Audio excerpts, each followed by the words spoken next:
very welcome to all of you. You are the ones who did well because you're here. The other ones are wrong by not not showing up. But fortunately, everyone will be able to also see our conversation later through the video we will post online on the website. Just a short introduction. Some of you might have not been to one of the previous events of PAF. Let me see.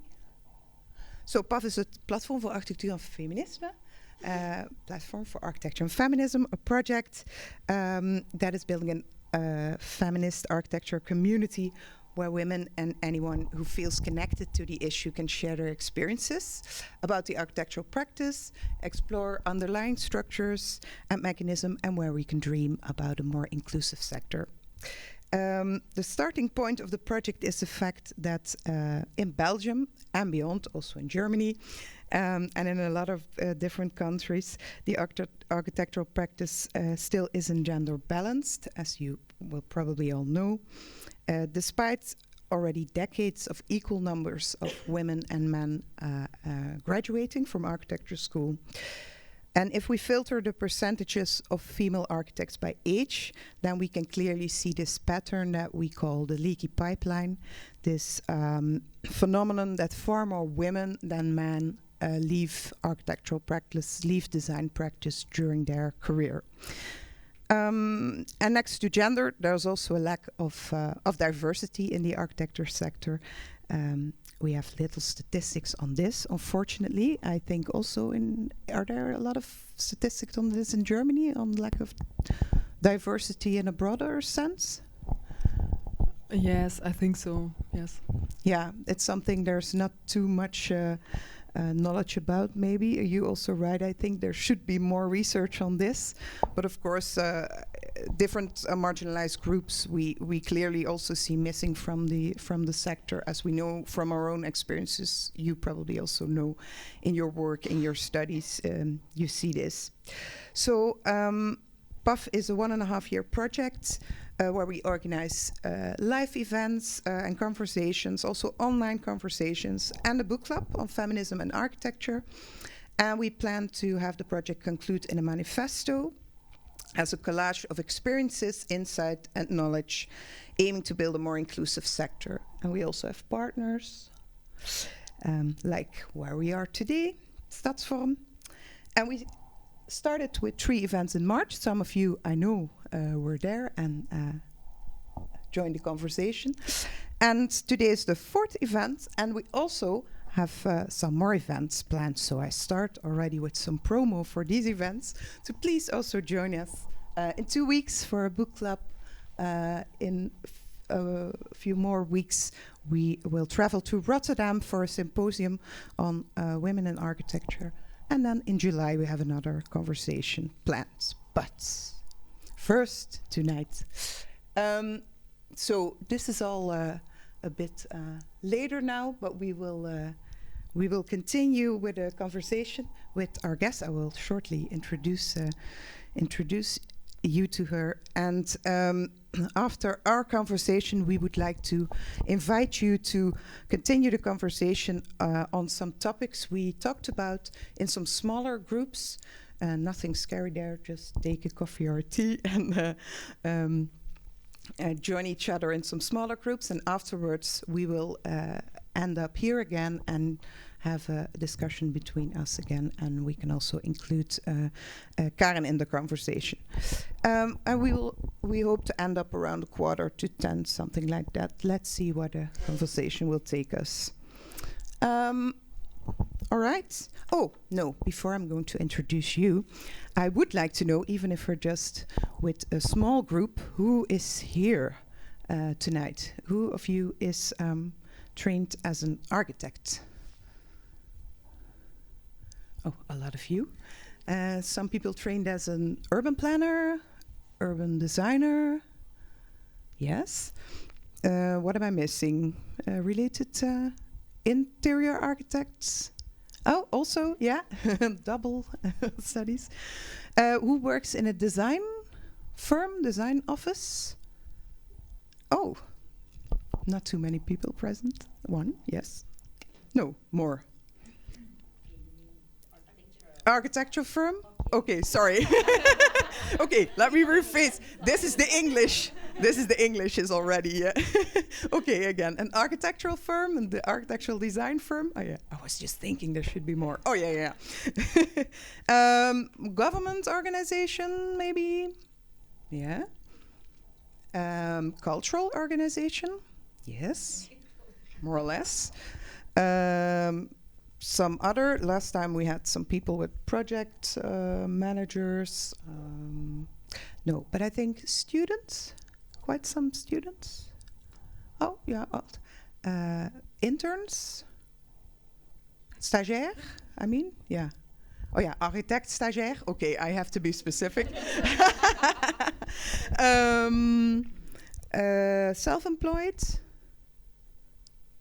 Oh yeah, I'm forgetting myself. Who has a bediendencontract? I always want to know. Oh yeah, the lucky ones, as I said last time.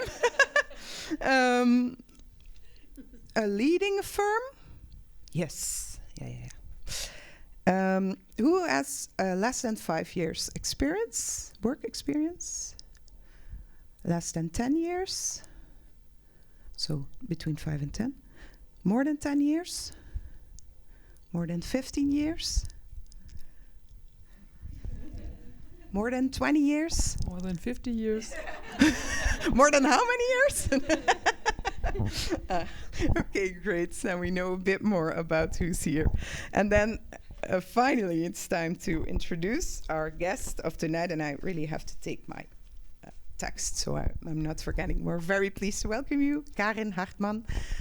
She is, please correct me if I'm saying some things wrong, but Karin is an architect and an author, and she is an associate member of the Bund Deutscher Architektinnen und Architekten. Since 2013, she has initiated artistic and architectural interventions, and she writes for both professional publications and her own blog. Then from 2016 to 2021, she was a policy officer at a Federal Institute for Research on Building, Urban Affairs and Spatial Development. And she has worked as a freelancer.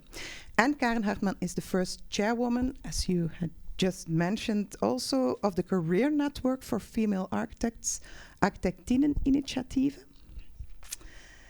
And of course, she's the author of the book, Black Turtleneck Round Glasses, or in German, Schwarze Rolli Hornbrille, which I really like, the title. It's a book about the lack of gender balance and the lack of diversity in architectural practice, which we will discuss tonight. Because, as I have read in the introduction, in Germany also most graduates since the turn of the millennium have been women, but a lot of conventions and assumptions within the discipline make it difficult for women to stay in the profession. And as a result, you write, much highly skilled talent is lost. And from an intersectional feminist perspective, the book explores the structural causes that push women, and as you read on the back, and anyone who is not a white cis-man out of the profession. Welcome. Thank you for writing the book. As I said to some people, it's the perfect introduction also for the topics we want to discuss at PAF. And I was really happy to find somebody who put it all together. And one of the first quotes in your book is by German architect Anna Heringer. And she says, "I wasn't a feminist, but after entering the architecture profession, I became one." How did it start for you? Did you become a feminist after you entered, or? Yes. Firstly, I wanted to say hello to everybody, and thank you very much, Evelyn, for inviting me. I'm very excited because I think the PAF community project is one of the most interesting projects we have in our topic at the moment, and I'm dreaming of such a community in Germany too, and of such a project. So thank you very much. Yes, and really, I have really almost always been a feminist since I was 13 years old, And that's very specific, 13 years old. Yes, because I got a specific book on my 13th birthday, and this was changing everything. And so I can mark it very precisely. Yes, and but what really led me to write the book was several points, but one of it was the Corona pandemic, because as I don't know how it was in Belgium, but in Germany it was very hard to realize that I don't know, there was some call for women to go home and look after their children, and it seemed like every gender equality which was reached before was suddenly forgotten. And first, I don't know, I always thought that the gender equality would be a kind of linear process, but since then I realized that it is not, and that we have to fight for every further step, because we never know what happens. So maybe we have to go back again because of any event or pandemic or whatever. Yes, and I also thought about what I could do in my profession, and to bind all these loose ends together to have a more concrete picture of the problem and of the topic. Yes, but can you tell us a bit more on the statistics in Germany? What are the numbers in what do you see lacking in gender balance there? Yes, in Germany we have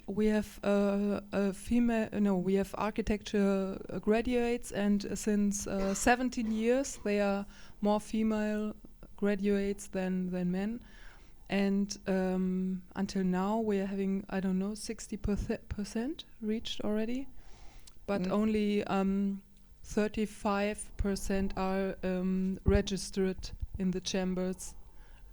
And so we have so 35% of architects, of German architects, are female. Yes, yes, that's the point. Yeah. So there's a very big gap. Of course, not every woman who is not registered is also not working in the profession. So there will be overlappings. Yeah. But we have only 2% reaching leading positions in architecture. So I think there's very much to do about this. Yes. To come to an equality. I think these like 30-something% is kind of similar to in Belgium or in Flanders, the numbers. What I remember reading in the book was also something of a list of 100 main German architecture offices.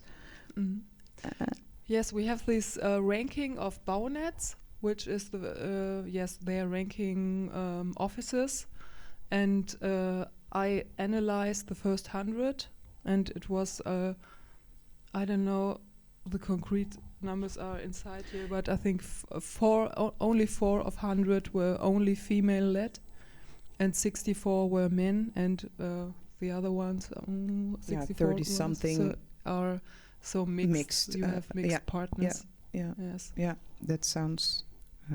Well, we kind of recognize that, I think, from the numbers here. So that seems to be some overlapping topics in our countries. So a bit more about the book, maybe. When we talked before, we talked about the structure of the book and the way you structured it. It's somewhat fragmented. You build it up in a lot of smaller sections, and this way also allowing you to touch on a lot of different subjects. I think you're laughing because I wrote a book review on your book on Aginet, and then it was one of the where I was a bit more critical. On all the other parts I wasn't. Where I was a bit more critical was that I thought it was maybe a bit chaotic, or I kind of missed the structure. But the more I'm now talking in PAF, the more I realized that I was really longing for some structure, for someone to kind of really hand me the arguments in a nice order and a way so I could really see, okay, these are the arguments, this is making a strong point, and these are the solutions. And the more conversations we're already having, the more I'm starting to realize I'm reconsidering my critique of the book. But what were your reasons for kind of structuring it this way?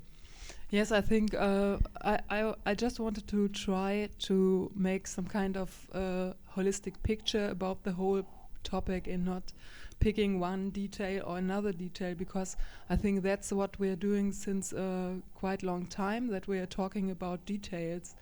But I think it is necessary to put all the fragments together to a whole puzzle or something, holistic picture. And so I tried more to write an essay or a question, like a story, because we have very, very many meters of literature about the issue, which is not read because it's too scientific, it's too complicated, it's too I don't know what. So yes, I tried more to write a story. Yes, to create a picture we have to fulfill together, and not to say, oh, that's the structure, that's the problem, and this is the solution. Yes. Yeah, and that's we should talk about that a bit more. But I think that's really interesting because, well, I also mentioned to you this before, that one of the things the editors of the review I wrote commented on was, but doesn't she mention any solutions? You're not really going into the solutions she's offering. And it's, of course, really kind of a typical question that also comes up with these kinds of conversations and these kinds of initiatives. And I can imagine also with a book you're writing that in a lot of panels you're asked for solutions. Yes, of course, because you want to have an easy solution for a complex problem. But I think this won't work. And I think the most important point is to let all these issues sink in and think about it and look, how is my practice? How am I doing with this problem? In which structure I'm working? Is it male-dominated or not? And I think it's very, very important to think about it, really to think about all the parameters and to maybe to try to find a solution for the own place you're working in. Yeah. So in this way, the book is really a conversation starter, as you've should be. You mean it to be a conversation starter. Well, yes. Let's do so and dive into a few of the topics you touch upon in the book. And you also prepared on a few chapters or paragraphs to read on the topics, which is very nice, I think. So maybe the first topic would be young women and young women architects, also one of the chapters of the book. Let's hear it. Yes, I'm starting with the issue old and new tasks. Young women are brilliant. They are brilliant, said British author Laurie Penny in 2015, going on to describe young women as determined, smart, and professional. They have concrete goals and develop good strategies for implementing them. At the same time, many expectations are placed on them. These include getting a good education, but also having a family. They are expected to be good cooks and to look good. They are supposed to be attractive to men, but not sexually challenging. Because they are girls, they are protected, and as a result, their literal and figurative space for movement is more closely monitored. Their appearance and behavior are commented on from an early age. They are supposed to be relaxed. They are supposed to smile. There is virtually no area of life in which a casual, come as you are, attitude applies for young women. If women fail to successfully realize their education, career, relationship, or to have a child, according to schedule, an uptake in concerned inquiries is almost certain to follow. A number of distasteful images of single women can be easily conjured. There's little a young woman fears more than the idea of being a single parent. Hence, societal pressures often lead young women to put their own plans on the back burner in favor of securing a partnership at the right time. High expectations are also placed on young men, but these are distinct. They are supposed to be smart, earn a good living, have a career, and at the same time be a caring, present father. Even so, this evolution happens according to a different schedule, and they are allowed to focus on their job and to relax in the free time. Becoming a father for the first time after the age of 45 is not ideal, but thanks to their statistical tendency to have a younger female partner, it is both biologically possible and socially acceptable.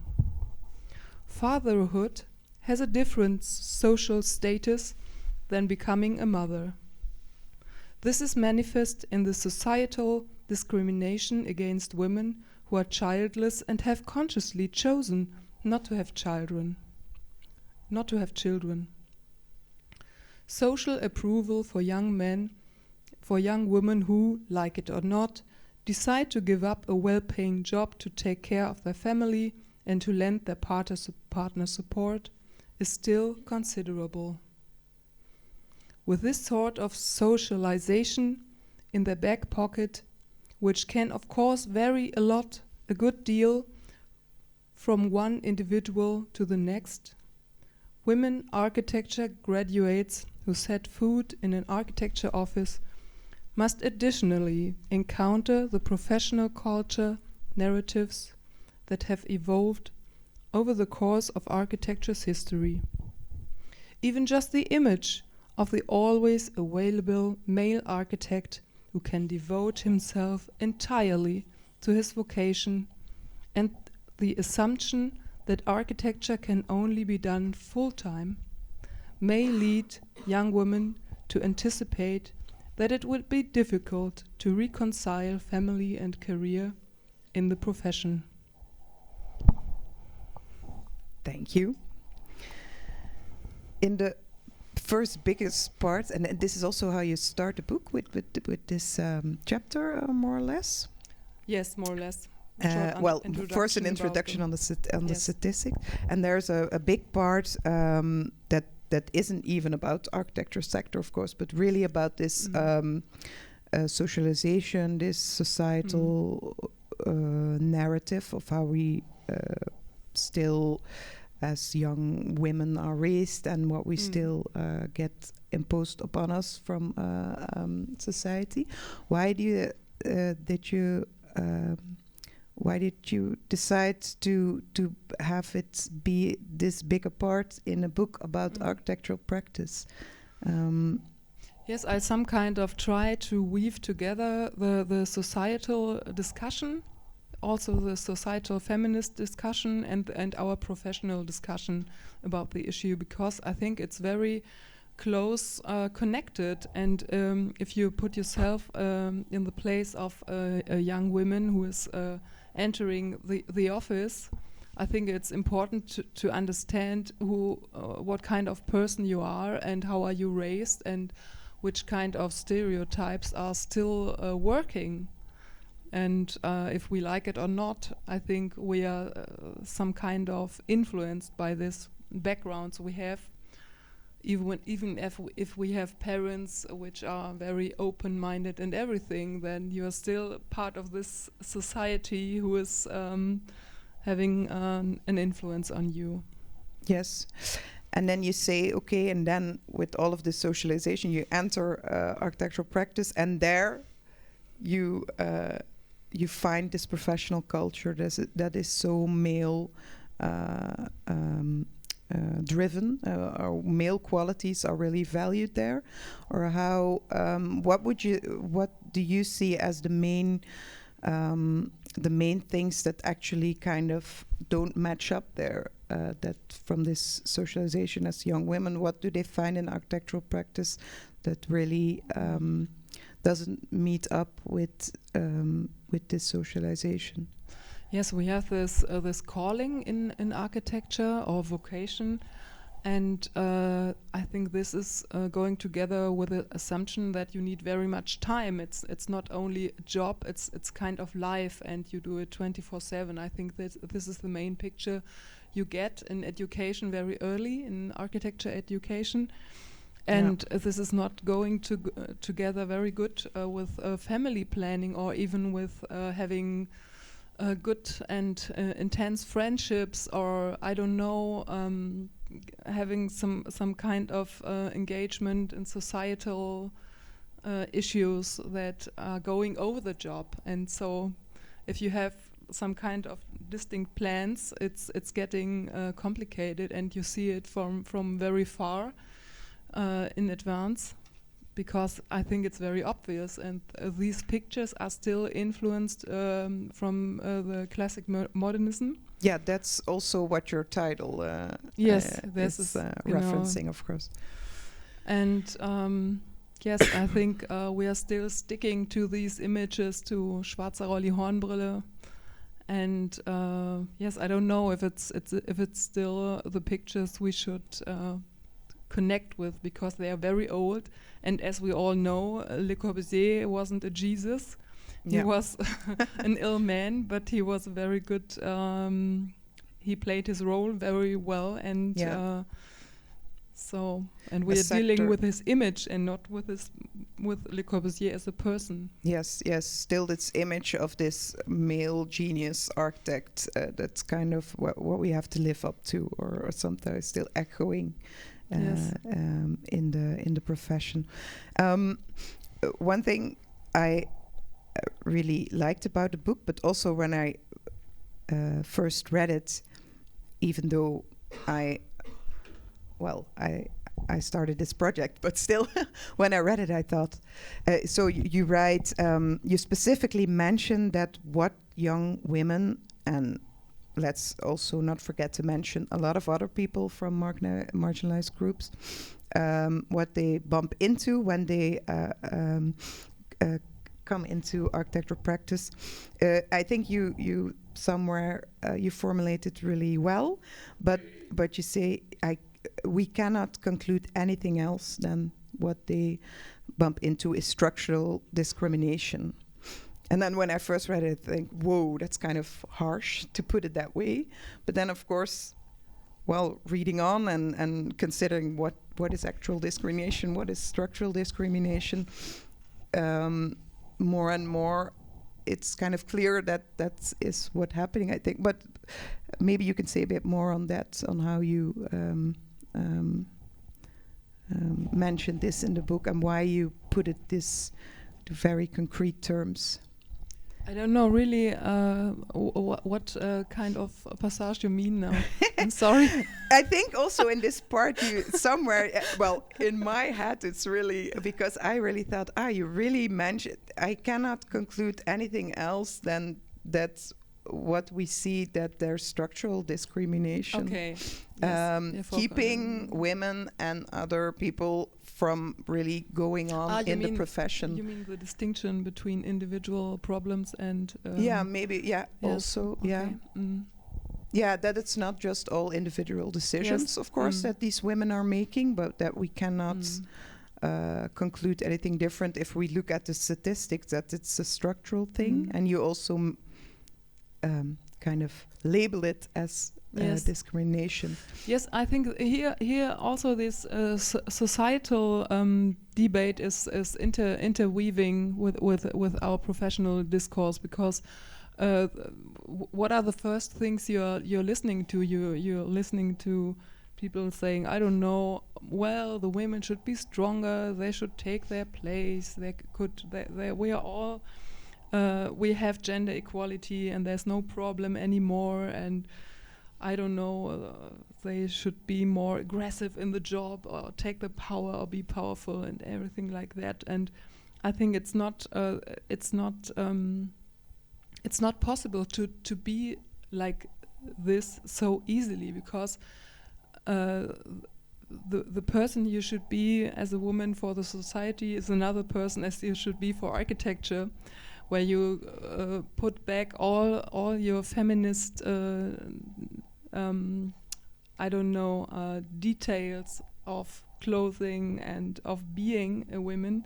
I think it's not so well accepted because of this very male-dominated profession. Everything which is male in architecture is positive. So if you're a man, you're right in the position. It's perfect for you because it's made for you. Yeah. It's also the research that Elke Krasny has done about this, that every feminist part of the profession was split away over the years. And so if you can't deal with it anymore, or you think, well, I'm not right in this profession, it's more a feeling, and starting from this feeling, maybe a few years later you decide to go into another part of profession. Maybe you start writing or you start research, and then everybody's saying, oh well, it's a private decision, but at the end it isn't, because it depends of the whole field, and we have to look at the whole field. And I think a first solution could be to ask the women, why are you leaving? What is the point? What are your feelings? To get more clear about the reasons and to fix it more. Yeah. This systemic way of looking at this individual experiences of a lot of people making decision to choose different path. Here often it is leave design or architectural firm and work for like a government office. Yes, for example, or media. Yeah, very many. Something like that. Media. Yes. There was also a part maybe on motherhood. We could that kind of it's like as a young woman, you're entering architectural profession, and then soon, for a lot of people, at least this decision dooms comes into picture if you want to start a family or not. If this something for you? And one of the chapters in the book is called "Motherhood as a Watershed Moment." Yes, I would read one page about this issue. Against the backdrop described above, be it socialization, professional culture, or family policy, there is much to suggest that planning for motherhood or the birth of one's first child becomes a make or break point in the professional biography of women architects. On the one hand, architecture is rather inhospitable for parents with care tasks because of its narratives. On the other hand, they, and especially single parents, simply no longer have the time for the time-consuming professional hobby of architecture. This realization comes as no surprise in the course of their working lives. Instead, it seems to be an implicit part of the professional culture from the outset. According to a 2014 study by Architects Journal, 88% of women think that being a mother has a negative impact on their career. The same goes for 63% of men. In its investigation on the maternal wall bias, the 2022 AIA study mentioned above concludes that, contrary to the expectations, mothers don't leave architecture because of actual incompatibility. Discrimination towards motherhood plays a major role.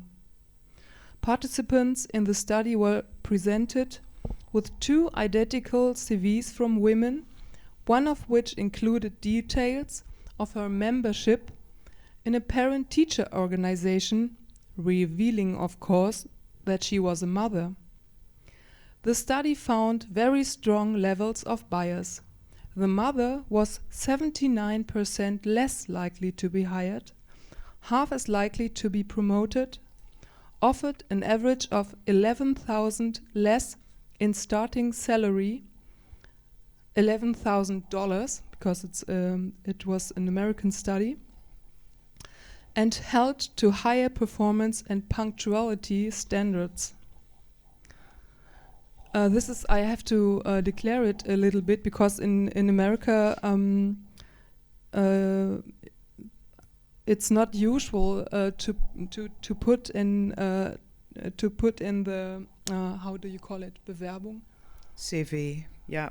Yeah, no, the CV that you're a woman or not. It's very often you don't put a gender.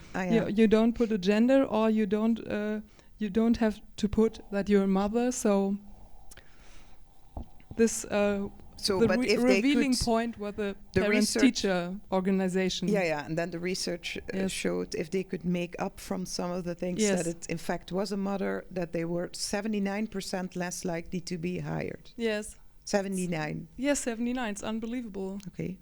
And what America is also strikes a bit for me, the really crucial point was that she has the higher performance and punctuality standards, because as a mother, you always have to be anywhere in time. You need flexibility more than ever. Yes, and that she's not punctual. Well, I just read the end of it. The gender differences within the maternal wall bias are among the greatest within the entire investigation. Unfortunately, the data for Germany is also very sparse in this area. In this respect too, it would be interesting to know how many women architects in Germany have either consciously or unconsciously chosen not to have children simply because reconciling motherhood with their career didn't seem possible. If the overall situation regarding maternity is at all similar to that in North America, there's an urgent need for action here. Yes. Yes, and in Germany we have one study from 2018 which is dealing with the issue, and there also is written that there are some kind of signs, indizien, I don't know, that this is really true, that there are very many more women in architecture which choose not to have children. I personally know 3 women. Yes, I know also from a research done in Flanders in 2017. It was specific. They asked architects about sexism, and it was also one of the topics was motherhood, or sexism against motherhood, and there were in fact bigger percentages of people, but I don't have the percentages here now specifically, but you can all find it, that actually thought mothers are less precies was het volgens mij. Precise. Or less precise in doing their job, or it was I'm struggling to find the right way they quoted it, but there was also something going on there. But what I thought was, well, and I also like on one of the earlier evenings I quoted someone I talked to, a young woman I talked to in all of the preparing for this project, who said, yeah, you know the question we all get when we're pregnant, ga je nu ook bij AG Vespa werken? So that's like a government organization. And she said, I was so taken aback by how many times I was like jokingly asked the question, haha, now you're probably going to work at at a government organization or at the het VAI. That's then what they say. That's where they work. Yes, it's so unjust, I think, because fathers are never asked, and nobody, if anybody would tell an architect, well, you can't have children, think of your calling, they would say, huh? That's so definitely it's very unjust. yeah. And what I also found interesting about the American, but as you have mentioned very well there, we cannot, of course, compare America to Germany or Belgium very one-on-one. But it's so interesting. They say it's more the fact of this, like these jokes and this sexism or discrimination, or how to say, all these kind of way the system is not really, the structures are not really organized well. It's not so flexible as a mother, but more also the comments you're getting about it. The American research really showed that was more of a factor in women deciding to leave than the actual fact that they weren't able to in time organize themselves and compare children to with the job. Of course. Yes, that's true. It's also only the idea of getting a mother is so discriminated. At last, the offices are not so less flexible. They are flexible. They have adjusted, but not the narrative. Yeah. The offices have adjusted, you say? Yes. But the narrative hasn't. Yes, that's interesting. This shows the American study, yes. And you think that's the case also in Germany? Yes, when you look at some new studies or from the Bundes Architektenkammer, they they do studies. I don't know, every second year to have an overview of the profession. Then the flexibility and so on has gotten really better, but not the narratives. It's still like so that's interesting. Yes. System structures. That's not always. Yes, when you think you can't be a mother in the profession, you don't think about the flexibility. You think about the possibilities are there. The bad atmosphere you're into then, and you don't want to choose between having a child or being an architect. Yeah.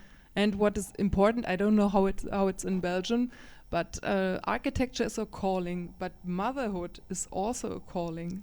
Both issues are never finished.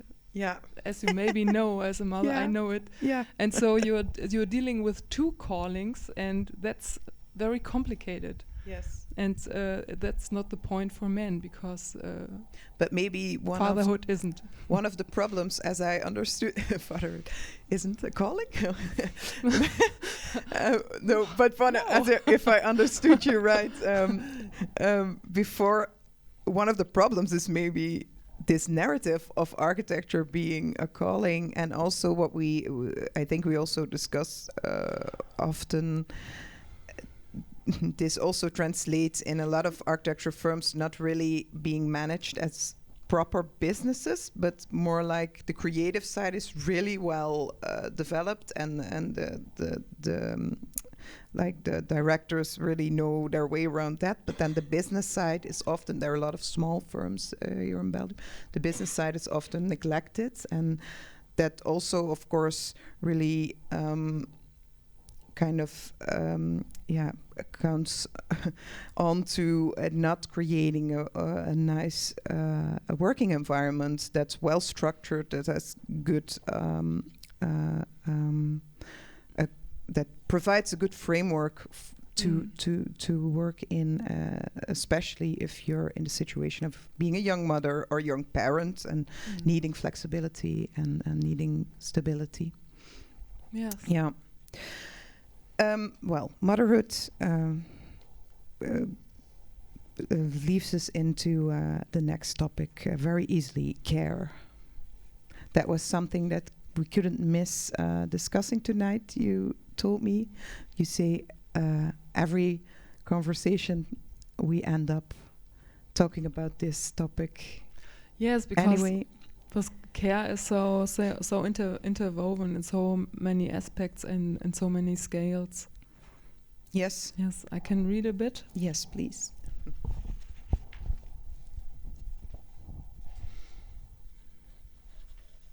Care. The absence of care often forms the crux of the debate on the gender equitable city and contemporary residential dwellings, as well as questions about the gaps that emerge in the built environment when only one population group is responsible for planning them. At the same time, the low value placed on care as a part of life, as well as in the professional profile and its narratives, represents something of a flashpoint in the question of why women leave architecture. For women, motherhood, the epitome of care work, or even the desire for it, is probably just an occasion to temporarily turn their backs on architecture in the course of their lives. Care tasks relegated women to the suburbs. Care has rarely been foregrounded as a central task in the history of the city. Today, this deficit is being increasingly noticed and criticized in the social debate. Care is relevant at any scale of planning. Regardless of who is performing the care work, an environment geared toward it, from housing and the neighborhood to the city, helps to get it done. Care forms the basis of every society and every economy worldwide. Humans cannot survive without care work. Care is work for life. Care is economy. In her essay Architecture and Care, Elke Krasny demonstrates that the idea of the modern architect has been decisively influenced by the construction of binary oppositions in traditional Western thinking. Binary oppositions establish a relationship in which one side is privileged and the other devalued, such as through feminization and othering. Referring to three canonical instances in architecture history, antiquity, the Renaissance, and the Enlightenment, Krasny reveals how, initially, the separation of nature and culture allowed the sheltering aspect of architecture to be split off and assigned to nature. As a result, Krasny explains, architecture acquired the essential trait of not taking the surrounding environment as its starting point. Quote, "Modern architecture," she writes, "is very often built on the tabula rasa claim,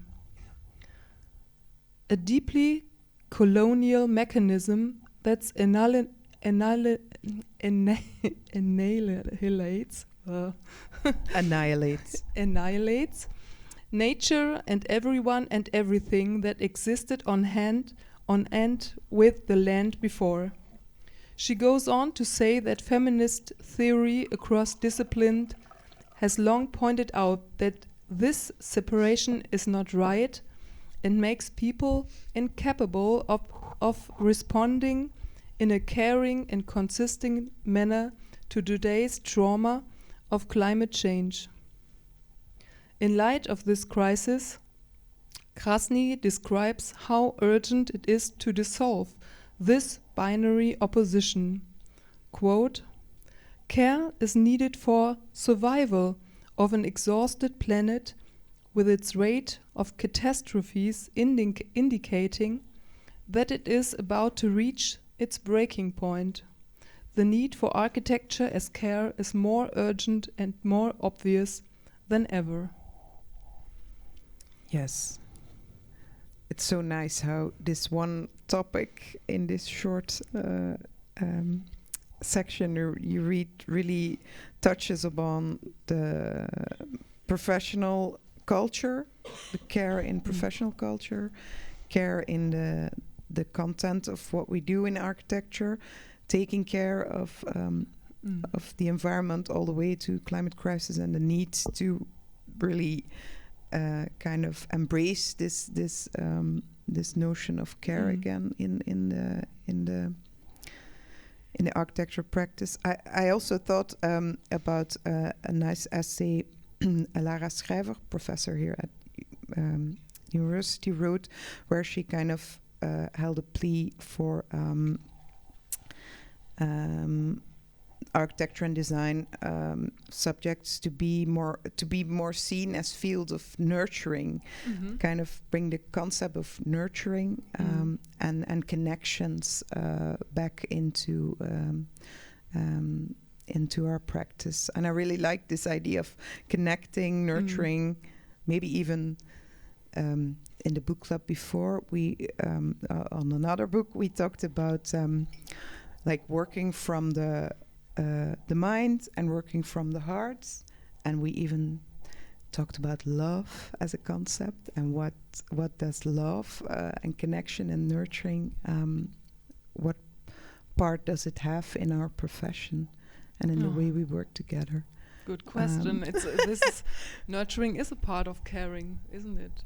Yes. So it's going very good together with Elke Krasny's research, because she's putting these three topics together: this feminism, architecture, and climate crisis. And I think Mrs. I don't know her name. She is talking about the same aspects. Lara Schrijver. Yes. This nurturing, and yes, that's the same. And also from the urgency of we need to, as you said, to see architecture as a form of concern, not only for human society but also for the planet. Yes. Well, it's the same debate Elke Krasny is. Yes, and I don't know how it is in Belgium, but in Germany we have this Architects for Future, and they were formed by women, by graduates. And what is this? An initiative? Architects for Future is the organization of like Fridays for Future, which was raised by Greta Thunberg. Yeah. Do we have that here in Belgium? Yes. Yeah. But Architects for Future? Okay. We have a new to do. Only 4 years. We have it since 4 years now, and it's like everywhere. And it was started by young. Yes, by I think by 2 female graduates and their female professor. Yes, that's just great. I don't think very biologically about this, that women have these caring points, but it's obvious that they have another view on our profession and on the topics. I don't know. Bring in different perspectives, of course, but that's maybe something I wanted to raise a bit later, but good to touch upon now. If we increase the number of women in architecture profession, will all of these topics we're discussing now be solved? That's a very good question. I wish it would be so easy, then I would be very optimistic, but I don't think so. I think the profession and the working culture and the professional discourse culture will change and is already changing. But I think the problems need more thinking. Yes. And research, and we need so much data and funding for research and all these things, and I don't know where to start. Yeah. You are starting here, Evelyn. Well, it makes me think of the book of Matrix we read, which was, of course, written 40 years ago by a feminist collective in London, and they also clearly said, no, we will not solve the problem if we reach equality or gender balance, because if all of these women will kind of work in a specific culture, in a specific structure and system, and they just kind of keep repeating this system, then we're still not changing anything. And they called it, we kind of need a feminist consciousness. Of course, they were a feminist collective, so that's what they call it, but kind of awareness. But then I heard another discussion where where a woman said, okay, first I was just one woman in this group, and then we were one more and one more and one more, and then I noticed there's kind of a tipping point. Yes. I think it's 40% studies say that And 40%, and then the culture is changing. And then bad jokes get less. Yeah, then bad jokes get less. Okay, well, then we kind of are talking about solutions then, because then yes, the solution point. No, now let's talk a bit more on education, if you want.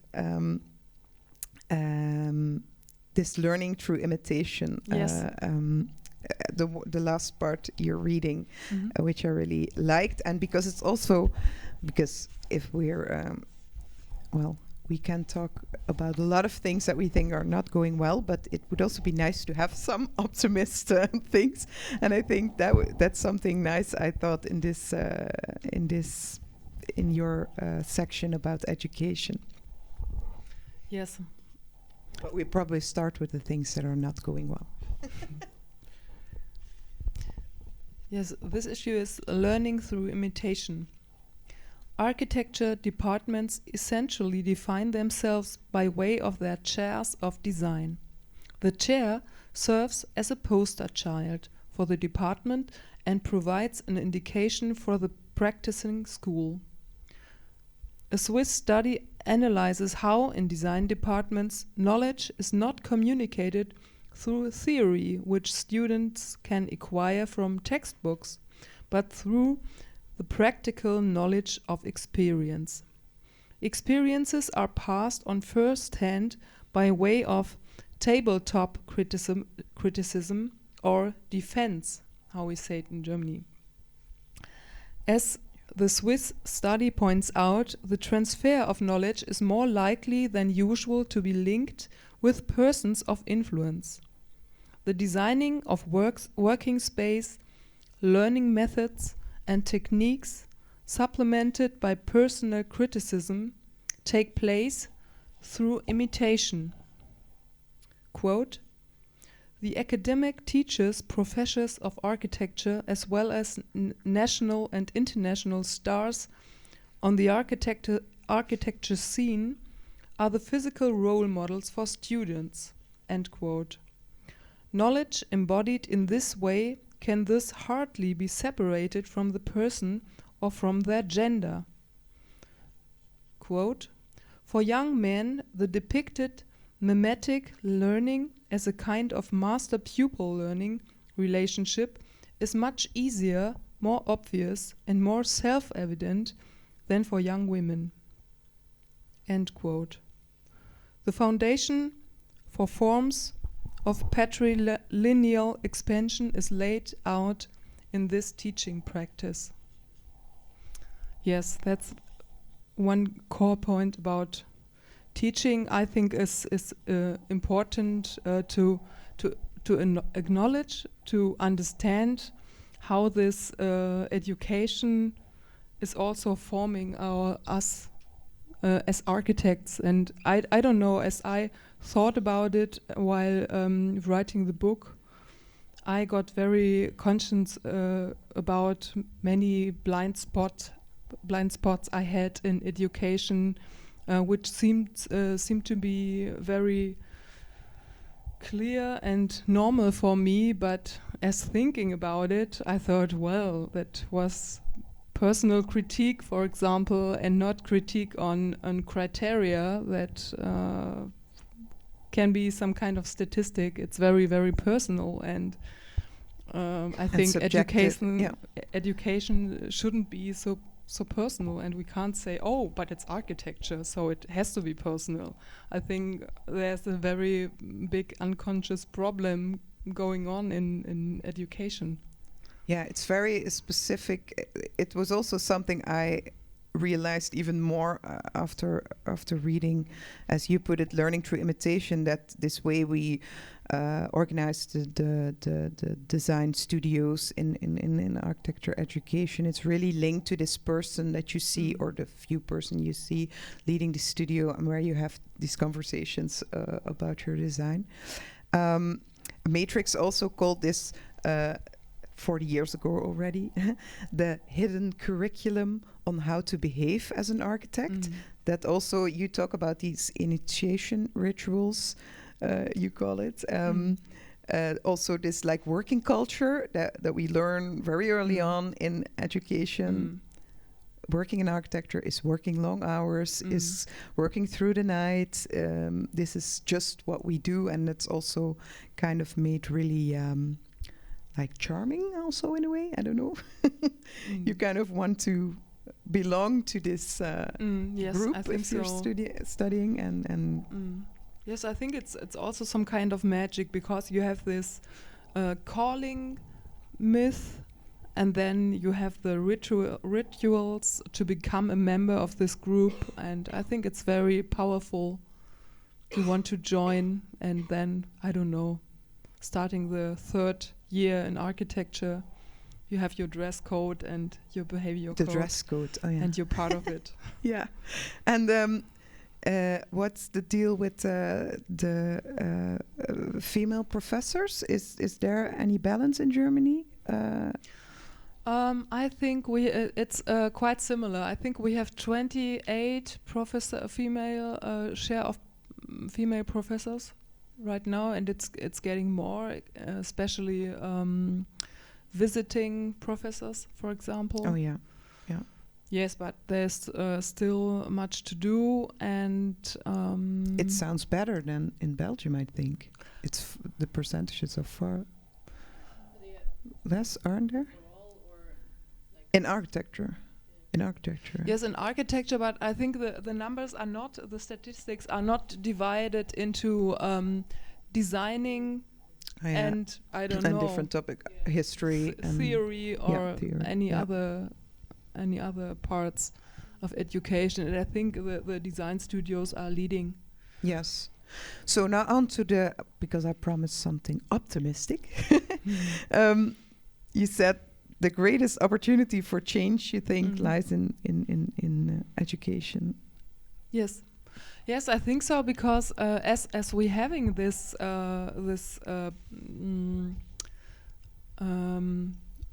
no, it's not a ritual, but the design professors are coming from practice, and so we have not this kind of curricula which are fixed. I don't know, like a school curricula, which is very clear, which what you have to do.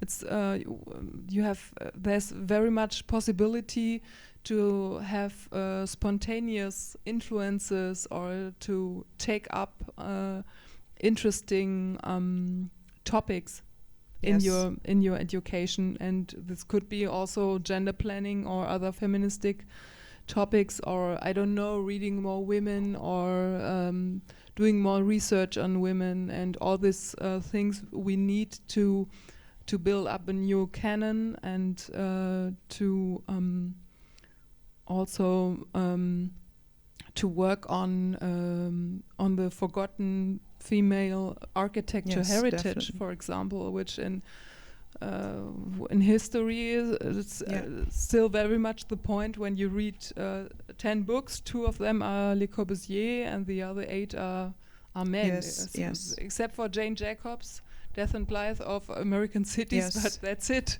References, so role models. I think there's very much to do and to find, and I think in education it could very easily to be implemented.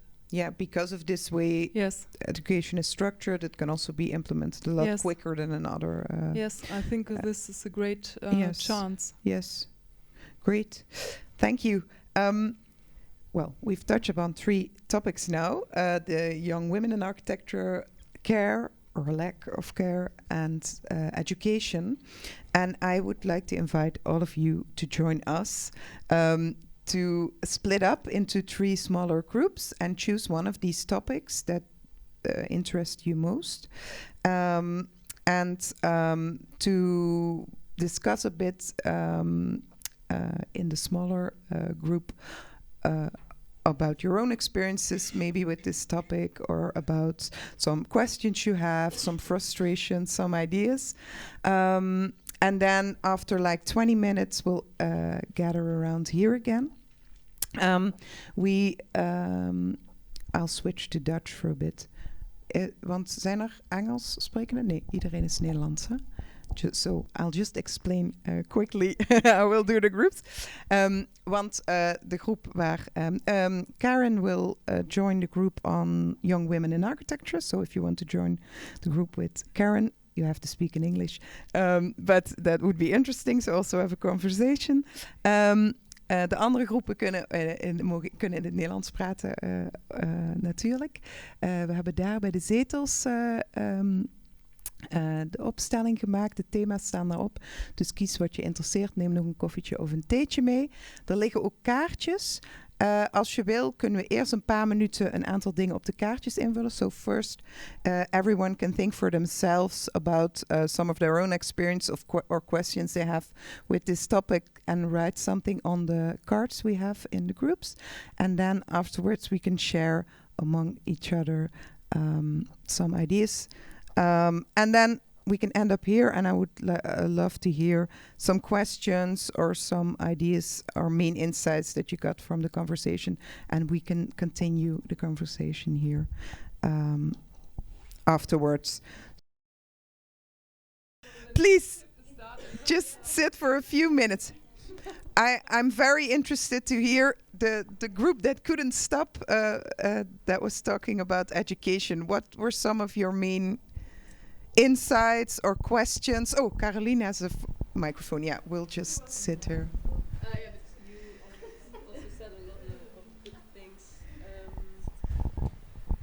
So yeah, we talked about the role models. Like you are beginning to be a professor, and you said like, I don't want to be hired because I'm a woman, but we also need some perspectives, like the care perspective was very interesting to bring it into education. Could be a more positive or more whole perspective than just bring women into the education. And then it was also about that the education here in Belgium is mainly focused on prestige. No, achievement. So, on achievement and achievement on your own, like you work alone, you get the points alone, you don't have a lot of group work, but that's in direct contrast with your job. You really, in your job you work together with a lot of people, and you have to talk to a lot of people, and you don't learn that in the education, and you also don't have the dialogue to talk about design. You just have this like professor's pupil thing, but not in between pupils, and it's also seen as rivalry and bad vibes. If you have some critiques on each other projects, it's seen as like, ooh, they think they're better or not. In between students is seen as rivalry. And so you don't have working rooms? Yeah, but that's the thing. You have working rooms, but everyone goes home and works like this. And I'm the architect, I'm working individual, and I'm getting the better points. yeah. So it's not like they make you go into the dialogue. And you had a beautiful example about Greece, where you were just taught to work that way, to go into the dialogue and work together and make things better because of that, not the achievements on your own. Yeah, and And there were also some students in your group, weren't there? They also You? No. they left for their Oh, master. they left. Oh, yeah, sorry. for that Because deadline. they had the deadline. Yeah. So they also complained about the group work and about the rivalry and the competition vibe, and that also group work is seen as something bad, because if you can't achieve it on your own, you're a bad pupil or you're a bad architect. Like that's a weird idea. So you also said that we just need to reinvent this idea of group work in the education and make it more positive than negative. Is this something you? Yes, I think No, it's really it's horrible.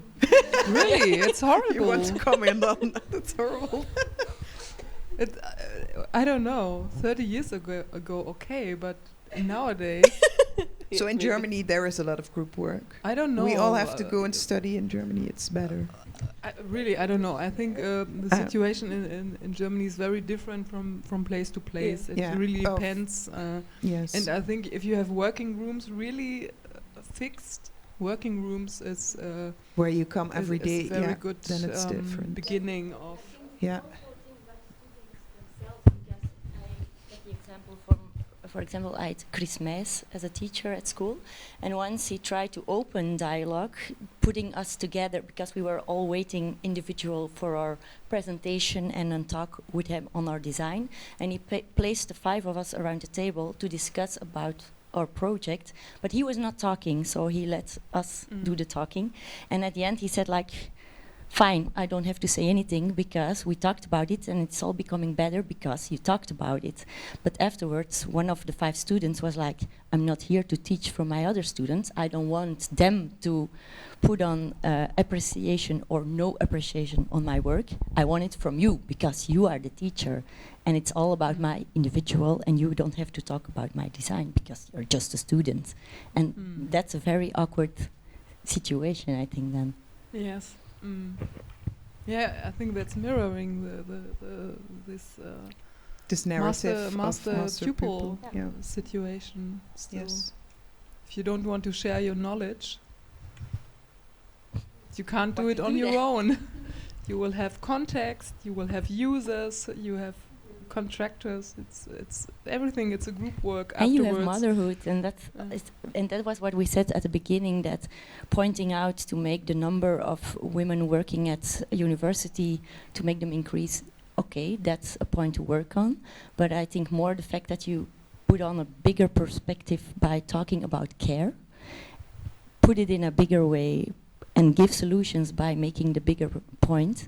I think that's also something to focus on in education, that it's not all about being one star architect on his own, put on the pressure, being the better one, being better than all the others, Yes. and working together on something. Yes, and I think these competitive issues and the caring issues are very far from another, and we could also have a caring communication, Yeah. for example, under students and under professors, and yeah, I think so. Yes. Was there more interesting things you discussed on? I think was that the most important. Because I see a lot of links to what we talked about in the care group. Do you want to say something? What you? Sorry, I don't want to put you on the spot, but I'm still doing it. No, a bit that what you were sharing about maybe having worked in a certain kind of professional culture and then making a very conscious choice to do it differently in your own firm. Yeah, I think I'm also a bit surprised to hear this evolution maybe in studying, because it's not at all the way I experience it myself. I think in studying at least you had the groups where you were in the design room together, so it's like more of a healthy sharing culture. And then more in the profession, I think we were talking about the care topic. I think for us, we made a decision to kind of make a drastic change in maybe the vision or the culture that is portrayed as like you have to be hardworking, you have to dedicate your life, everything for architecture. I think we came at a point where, we had the thing of like, okay, been there, done that, we've seen what it results in, and now it's time to do it differently. We had all in our own way, I think, try to make some changes within the organization that we were working. And after some years, you feel like, okay, this is just like taking all my energy away because I want to do more. I want to share a vision that I have, or contribute really to some organization where you feel you bump into the limits of what you're allowed to say and do and can change. So then we decided to start our own office, and we do try to do things differently in a term of work culture, We believe in a kind of horizontality within our organization. We don't have hierarchy, or at least minimal. We really believe in like developing your quality and not saying that I'm the boss and I know, and you know, like we really try to invest also in what is your quality and to develop that as like an equal part in our team, because that's what it is. We try to make like the perfect team within us. So yeah, that caring culture is at the base of our organization, in a sense that we are 5 and we care for each other in a professional way, but also in a personal way, because you know, this is the team, this is who we are, and this is what we built from. And that is kind of what we believe in, and that's what we try to do differently. So we, you know, we also have deadlines, but we don't do night shifts all the time. Our people working for us, they don't work nights at all, never.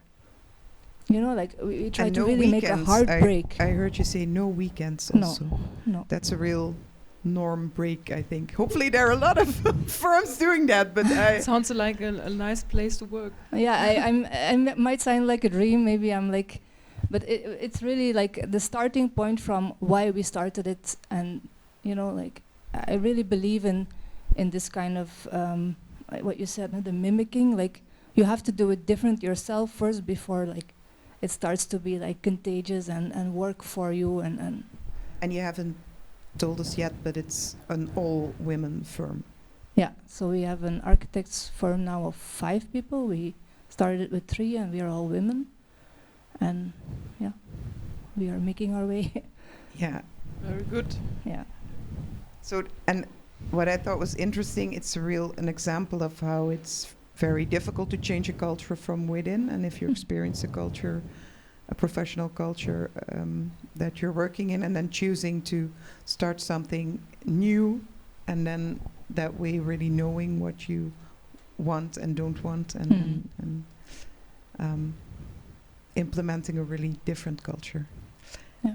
Yes, and as we talked about solutions, of course, this is a solution to build your own firm, create your own working cultures, have your own decisions on how is your team and what are our core views on the issue. I think it has very much power. Also, when you're not so content with the situation in the profession, as a younger woman, it's a very good idea to have your own company and to fulfill your own dreams about this. Yeah, I agree. So nice to have a good example. I also wanted to to ask Tilde, because I'm very interested how you will respond to this. Well, maybe you can say it yourself best. Yeah. Okay. I asked the question why you chose those 3 topics, because out of all the topics, I think it's interesting that you chose the topic of care, because I think the topic of care is a very beautiful topic, but a lot of philosophies of care are, in my opinion, also very binary and very confirming the stereotypes. So I think I posed the question like, is it then enough to establish care in your firm by having enough women, or that seems often to be the solution, but I don't know what you think about it. Well, I think I don't look at it from a binary position, because I think oftenly now it's said, well, women have other life experiences, so they take other planning decisions. The reason for this is that statistically women are doing more care work, so they have other experiences. But if men would do the care work, or if it would be on the same level, I'm very sure that the decisions would be very similar. It has not something to do with the gender. And I think this is also a core point in the whole decision, in the whole debate, that if the care work would be on the same level for both partners in partnerships, I think the planning profession would be really a revolution because the system would change so drastically, because we couldn't talk about calling anymore, because the called architect would say, oh, it's 5 o'clock, I have to go home. And you wouldn't think, oh, I can't, maybe this woman will get pregnant if all the fathers are leaving also. It doesn't matter anymore if you're a woman or a man. This would change the whole situation very much, I think. Yeah. But that is a societal change. And how would you go about it in an office? Yes, in an office, I think We want solutions. this would Or just ask about solutions. Yes, this would change the situation, the view on the situation too, and we couldn't hold on most of the narratives if we would share the care work. Yeah, I think we also discussed in the group that, of course, there is something to be said about more women, and then, of course, we would get more emphasis on also these kind of topics like care. But then there was also the discussion, yeah, but there are also still a lot of women in like leading positions that actually do the opposite, maybe, or really aren't able to implement a caring culture, a nurturing working culture. So yeah, it's back to this debate. Maybe does the number of women actually really change something, or is it also this awareness and that we all need? And I think if the profession is getting more diverse, it would change, because there are more experiences going into the planning process. I think the results would differ from what we are seeing today. I'm very sure that this would happen. yes, And I would be curious how our built environment would look like if it was very much more diverse. well, we're on our way. Let's say, let's hope. In a few, when we're old, we can see the result. Hopefully, we have one more group that I would be interesting to hear if they want to share something. You were part of that group. And you, Caroline.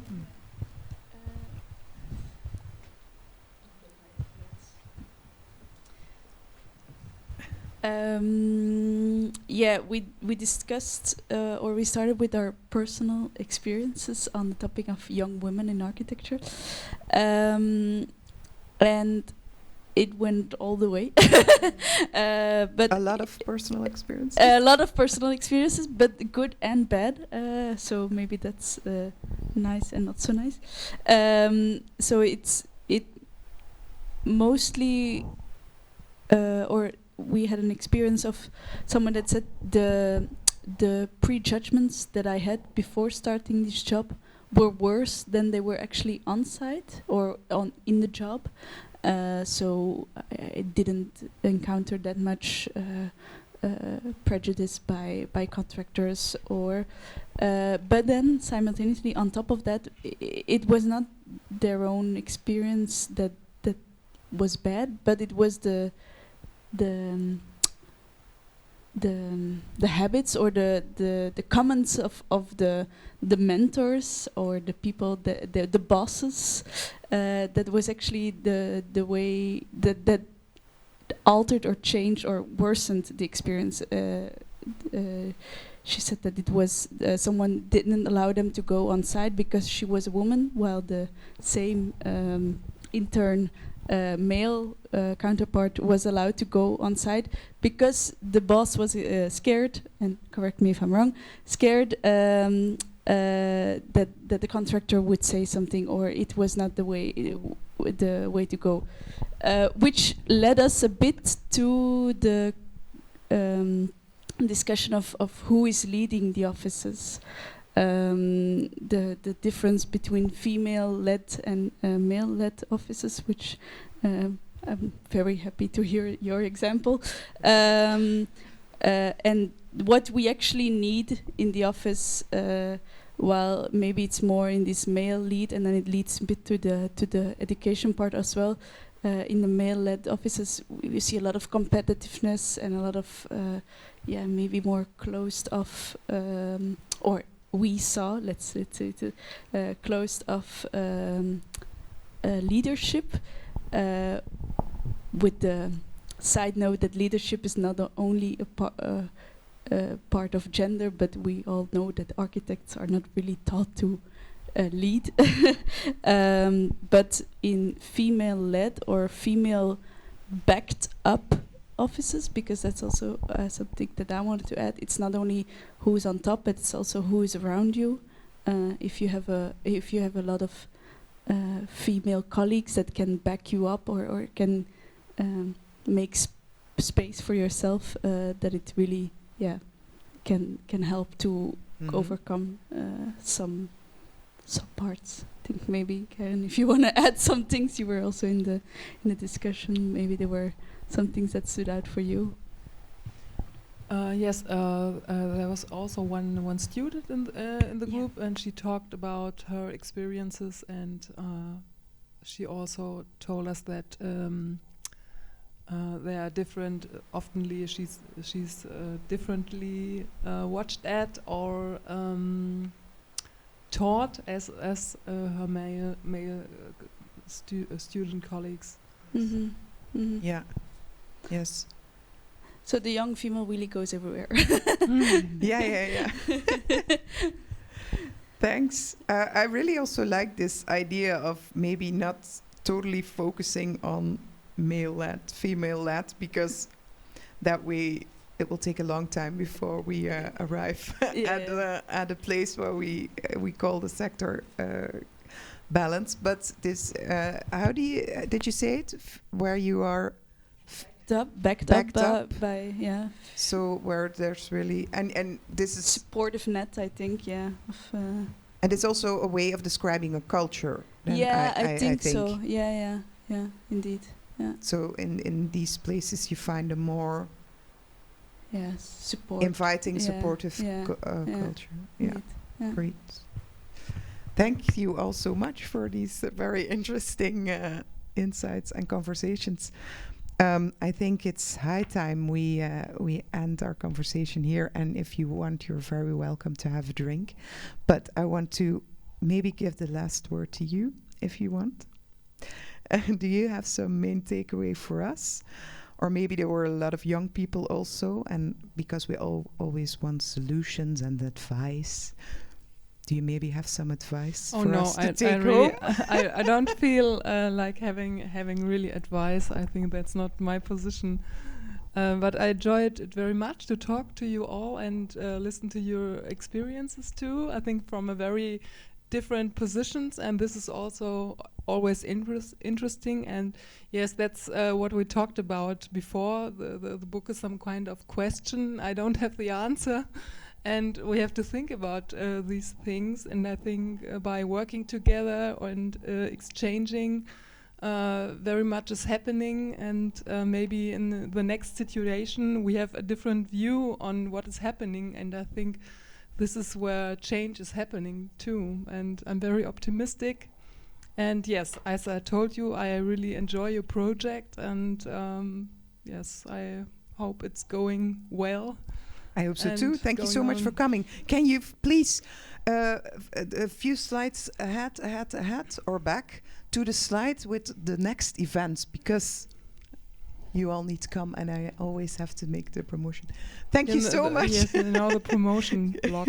Yeah, it's always like ending up also on the video with people watching at home. Hello, people at home. Please join us at the next event. Please join her. You're so welcome to join. We would very much like to have you there and continue this conversation and continue raising these questions. I think it's very well said. Also, the way you introduced it in the beginning as a puzzle, as like providing a holistic perspective with a lot of loose ends, and for all of us to fill in these loose ends and to fill up this puzzle and to have these conversations together. Thank you so much, Karin. Yes, thank you so for much joining Evelyn. us. Thank you, everybody. Let's have a drink. Bye.